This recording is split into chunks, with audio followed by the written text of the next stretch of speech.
mga beshi ko, tofu sisig nga po tayo ngayon. Tara, luto na tayo.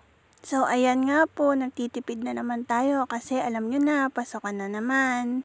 Shout out po sa madiskarting nanay at tatay dyan. So hinugasan ko lang po yan at hiniwa sa tatlo para naman talagang lutong-luto yung loob. And habang hinihiwa ko nga po yan, nagpiprito na rin po ako. Sa bayan na yan.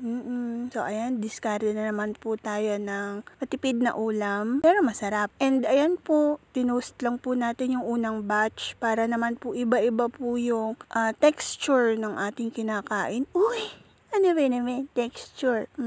Tama. Uy, palusot pa siya. Nasunog lang naman talaga.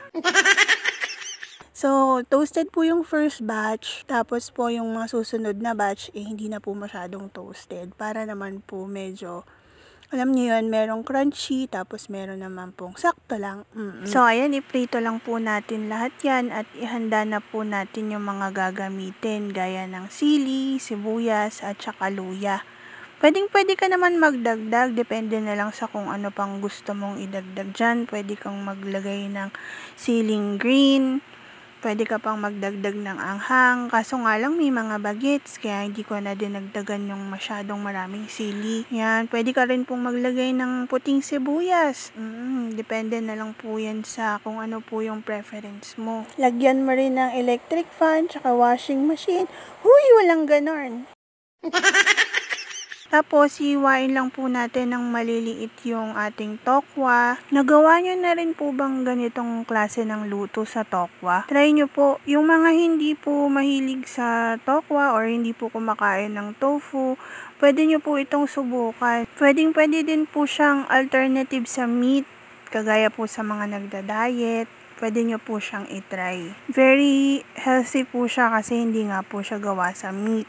Pwede nyo pong i-air fry din para hindi po kayo gumamit ng mantika o kaya gumamit po kayo ng mga non-stick pan para po healthy po, walang oil.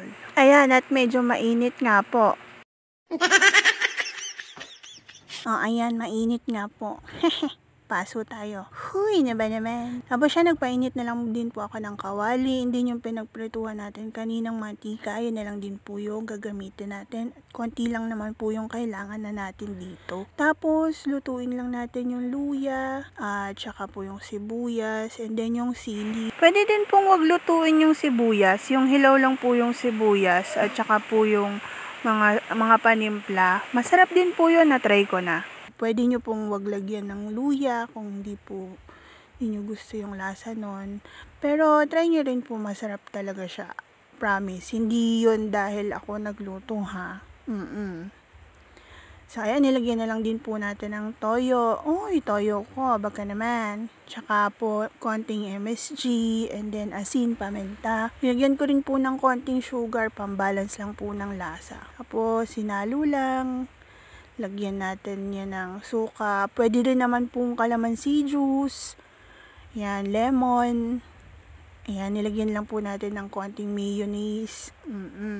Para po masarap. So, ayan. Halo-halo lang natin. And then, pwede na po yan. Adjust lang natin yung lasa. So, at this point nga po, nagdagdag pa nga po ako ng konting asin pa. Kasi alam nyo na, more kanin, more fun. So pag hinalo na po sa kanin, medyo matabang na, kaya dinagdagan po natin ng asin. Pero pwede din po itong pulutan. The best po ito. O sa mga kainuman dyan, baka naman. Try nyo rin pong gawin to mga beshi, and then balikan nyo po yung video ko and comment nyo po kung ano po yung experience nyo, kung nasarapan po ba kayo o hindi. Hintayin ko po yung comments nyo. Ito na nga po ang ating finished product. Tara, tikman na natin. Okay naman. Wala na nga pong ibang nasabi si Ate Angel, kundi, wow!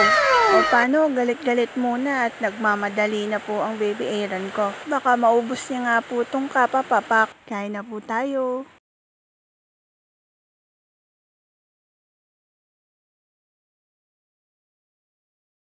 Don't forget to share, like, and follow. Thank you.